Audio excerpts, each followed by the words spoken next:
Hey, what's up, everybody? Welcome back to the Tattoo Preacher Podcast. This is episode number 70.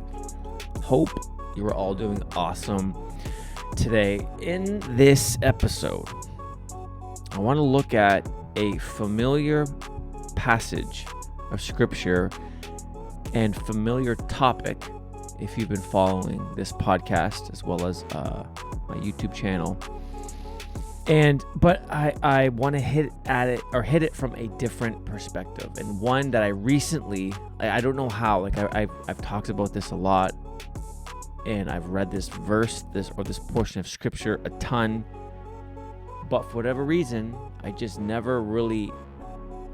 this angle never really clicked in my head until recently when I was reading a book and it was talking about this, and then just in passing, it mentioned this angle, and it just stuck with me. And I'm like, it's a bit crazy. And that's the subject, again, of the Nephilim in Genesis 6, but more specifically about the return of Jesus, the events that are going to take place before Jesus comes back, and how it compares to and how it's similar based on what Jesus has said to the pre-flood world of Genesis 6, 1 through 4. So that's where we're going to go in this episode, because there's just a different angle on it that if you just stop and think about it, it's crazy. So I actually did a short video on this on my YouTube channel, but I wanted to just go a bit deeper and explore it a bit more than I did in the video I just recently put out. So to start things off, I just want to read a couple verses. I'm going to read Genesis 6, 1 through 4, and then I also want to read a verse that Jesus said that speaks to this idea as well. So Genesis 6, 1 through 4. Let me just pull it up here. Genesis 6 says this. It says, when man began to multiply on the face of the land, and daughters were born to them, the sons of God saw that the daughters of man were attractive. And they took as wives any they chose. Then the Lord said, my spirit shall not abide or strive in man or with man forever, for he is flesh. His days shall be 120 years. And then verse 4, the Nephilim were on the earth in those days, and also afterward, when the sons of God came into the daughters of man, and they bore children to them. These were the mighty men who were of old, the men of renown. And then Jesus says, as he's talking to his disciples about the end, they're asking him, what kind of things are going to happen at your second coming, and goes through this whole long dialogue. But one of the things that he says is, as it was in the days of Noah, so shall it be at the coming of the Son of Man. So whatever is supposed to be happening, going to happen, leading up to the second coming of Jesus, the return of Christ, it's going to be very similar to the pre-flood world, Genesis 6, 1 through 4, and before that. So, what struck me, this angle, because I've talked about the Nephilim, right? Nephilim are the byproduct of fallen angels procreating with human women. So these 200 angels, and you get the 200 from the book of Enoch, which is essentially like a commentary to the Hebrew Bible, and it talks about this very event. Enoch describes that there were 200 angels who descended upon Mount Hermon, and then we see here in Genesis that they saw the daughters of man, decided that they wanted to marry them, and then they procreated with them, creating a hybrid offspring known as Nephilim. Part fallen angel, part divine, part human. And then these guys, these Nephilim, they were the giants. And it's just crazy if you're on social media now. And I mean, even on YouTube, there's so much more and more content coming out about the ancient giants. And there's a lot of secular content creators talking about it. And so you got to be careful, like, who you actually watch, because some of the stuff that's theorized and discussed is not biblical. But just this subject in and of itself about the giants, the ancient giants, is just becoming more and more mainstream, as well as, the subject of the Nephilim. And so I've done a ton of videos and episodes talking about this subject, but the one angle that I haven't really, focused, and that just kind of hit me was the sons of God part. And so the sons of God are the fallen angels, these fallen divine beings that we read in the book of Jude, as well as Peter, I think the second epistle of Peter, where it talks about how these guys, they left their first estate, they left their habitation in heaven, and again, descended upon the earth. But we oftentimes we talk about, there were fallen angels, and then we go right to that they procreated with human women to produce offspring. But if we just stop and think about it for a second, that there was a time, and this is where when you study ancient mythology, and you look at all the different mythologies around different cultures, this whole idea of a golden age, this whole idea of where the gods walked with man. And so we see Genesis 6, verse 4, that the byproduct were the Nephilim, and they were the heroes of old, the men of renown. But the angels themselves, the fallen angels themselves that rebelled, think of it, like there was a time before the flood where literal angelic beings, we don't know what they're, we do know from Enoch that they came, and not only did they procreate with human women, but they also taught mankind knowledge. They taught them, like you look in the cutting of roots, and they taught them like alchemy, and they taught them magic, and they taught them how to make weapons, and they basically were sharing with them angelic technological information they gave to mankind. So it wasn't just this marriage situation where they wanted to create these Nephilim creatures. There was an exchange of information that happened as well.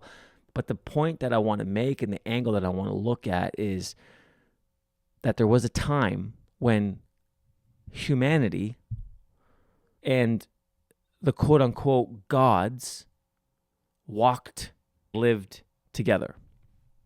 Like that thought right there, it's just, the giants are one thing, and the Nephilim is one thing. And I mean, for a lot of people, that's new information. That in and of itself is striking, is it seems like fairy tale. It seems too fantastical to be true.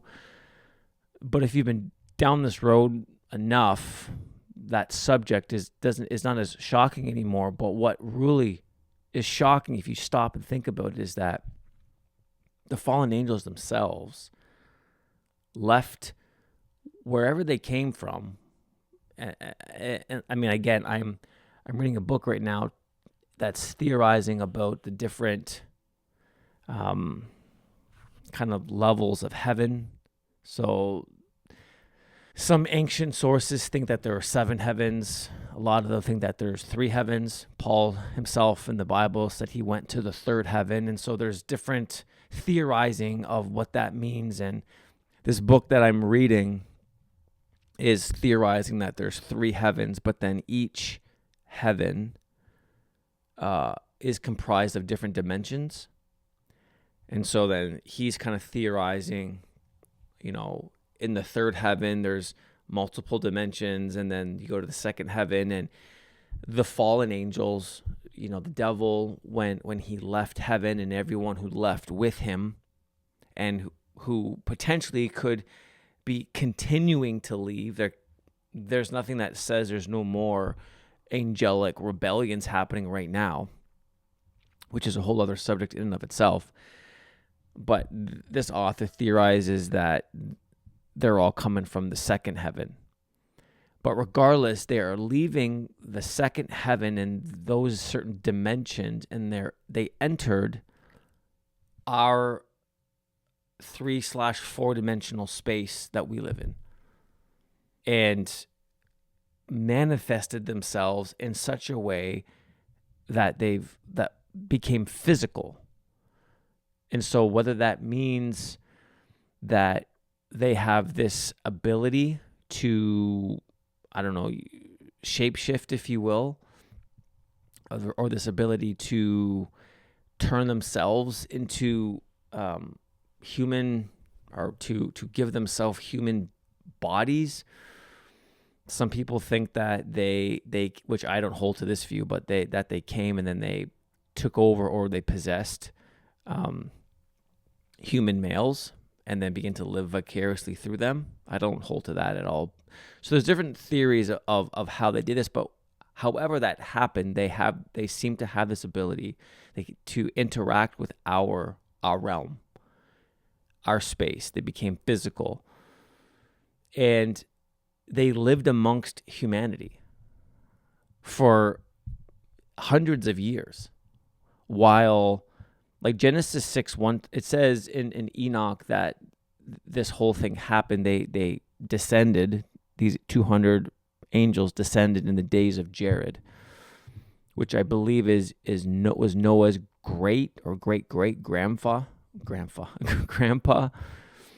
And so between that time to the flood is hundreds of years happened. And so you had hundreds of years of these angels, these fallen angels, walking amongst humanity. And then it's from this time period where a lot of scholars will point to as the origin point for all of the ancient mythologies, because pretty much every major culture, civilization, all have a very similar story of the gods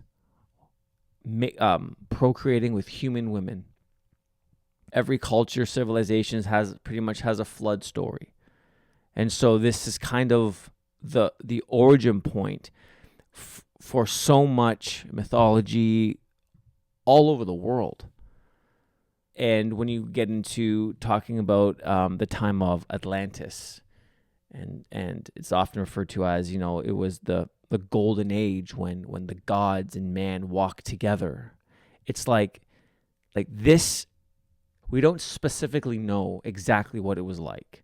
We don't know. We have bits and pieces, little clues here and there based on what we have in the text here in Scripture, what we have in some other extra biblical texts.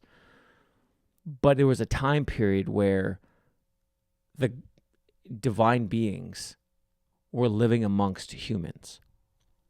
And if you take that and then you apply it to what Jesus says in the Gospels, where he says, as it was in the days of Noah, as he's talking about how the world will look prior to his coming, that as it was in the days of Noah, so shall it be at the coming of the Son of Man.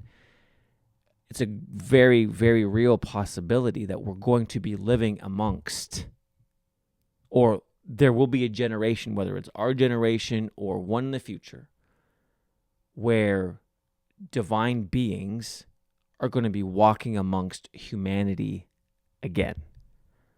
And so that thought, like that angle, that perspective was just like, wow. It just struck me because I hear tons of, this is a massive rabbit hole. We're talking about the Nephilim and modern day Nephilim. There are reports, you hear stories that there are still giants today.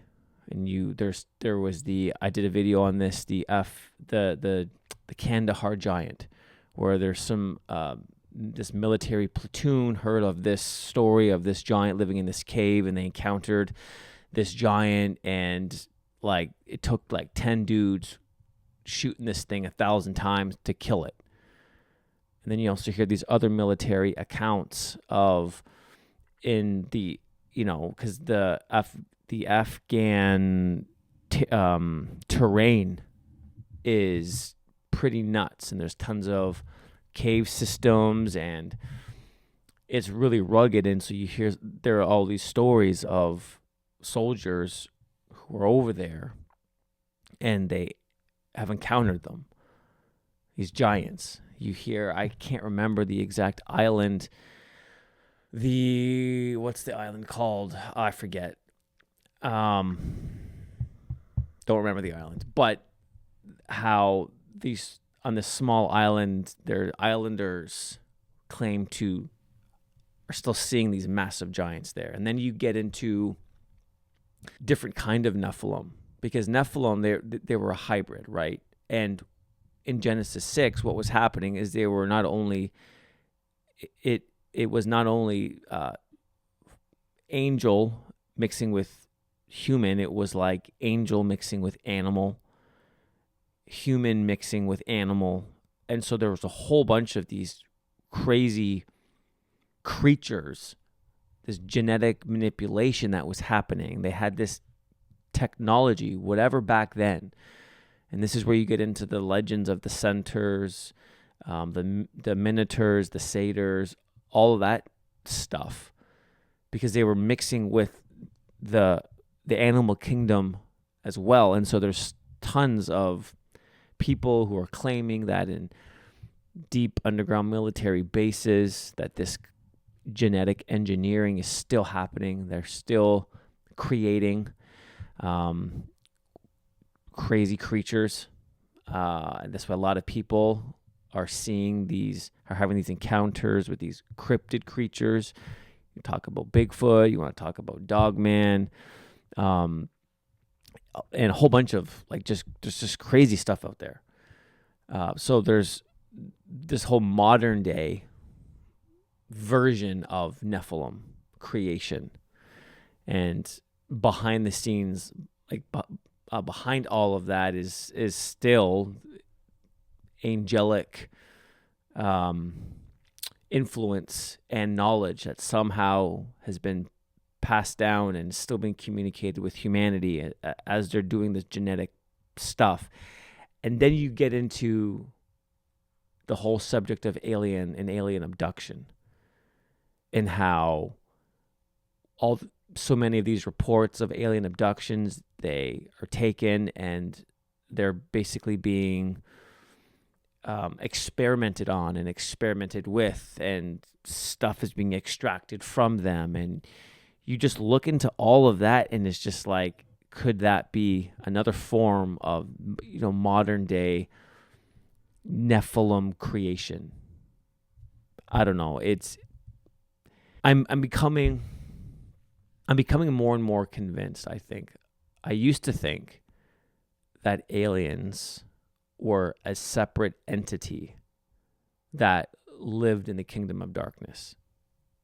And I part of me still thinks that, but part of me is becoming more and more convinced now, where aliens are a branch or are a form of fallen angels. I feel like there is a connection there, because when you look at what's happened with aliens and alien abductions, and you see the kind of stuff that they do, it's very similar to Genesis 6. It's very similar to this genetic engineering, this genetic manipulation, taking parts of, male DNA, female DNA, and doing whatever it is they do. It's very similar. And so whether they're actually fallen angels and they've just created this whole alien narrative as a cover, or aliens are a separate entity that are in league with fallen angels, that could be a possibility as well. But saying all of that to say is like, there's going to be a generation in the future. Could be our generation, could, be our kids or our grandkids' generation, where before Jesus returns, like, it's a very real possibility that the quote unquote small g gods, divine beings, are going to walk with man once again. And it's just like that thought just kind of, it shook me, because it's so, to me, I don't know, for whatever reason, it just made it seem so much more real. I don't know. But when you just stop and think about that idea, that subject, it seems like a movie. It just seems, it's like a ancient fairy tale story, not like real life. But it could very well happen. And you then take that information and you try to put that through a biblical worldview, biblical lens, and you look at the church, and you look at the state of the church, and you look at how there are so many Christians who don't even believe, who are functional atheists when it comes to the supernatural world, supernatural realm, whatever word you want to use, that spirit realm, who basically are, believe in it from a theoretical mindset, but not in practical, but not like, it's not a practical reality. And what are they going to think? What are so many millions of Christians going to think if this happens to be the generation, for example, in our lifetime, where this stuff is happening? What are they going, like, what are they going to, how is the church going to process that when so much of this stuff is not even on the radar? And I keep seeing more and more, especially on YouTube, more and more of Christian content coming out where you have, it's like these debates, is it Calvinism versus Arminianism? These debates between, Protestantism and Catholicism. These debates where it's like these doctrinal debates about things that are like, there's so much energy and time and put into them. And I again, like, this stuff to a certain degree is important, and people have interest in that, and people have questions about that. So I get it. But there's so much time and energy and content being pushed out about these things where, let's just say this is the generation. Let's just say there happens to be some massive event where these divine beings enter our space again. If that happens, I don't think anyone's going to care about Calvinism versus Arminianism. They're not going to care. Are we predestined or not? Is sola scriptura real? Is it legit or is it false? Like, so much stuff is just going to literally fall by the wayside if that happens. And this thing over here is just not talked about by and large in Christianity. Now, there are some churches and content creators who talk about it, but when you compare the amount who is talking about it versus who's not, it's not even close. And so to me, that's scary. Because what are people like? What's the church going to do? Like, how are they going to handle that? It's there's so much the unseen realm. Like this stuff in Genesis 6 is it's in the Bible, but it doesn't even get talked about. And if it does get talked about, it gets completely butchered so as to remove the supernatural element from it. So there's a whole bunch of denominations in Protestantism who looks at Genesis 6, 1 through 4 and says, well, those aren't divine beings. When it says sons of God, it's talking about the line of Seth, and when it's talking about the daughters of man is the daughters of Cain. And so they take out the supernatural element of it because they would say this can't be what it's actually saying. And so you have literally millions of Christians who believe that. So like the starting point is it's like if there comes a time when all of a sudden the unseen realm, the spiritual world invades the earth in a physical way, whether it's through this whole alien narrative or whether it's something completely different, but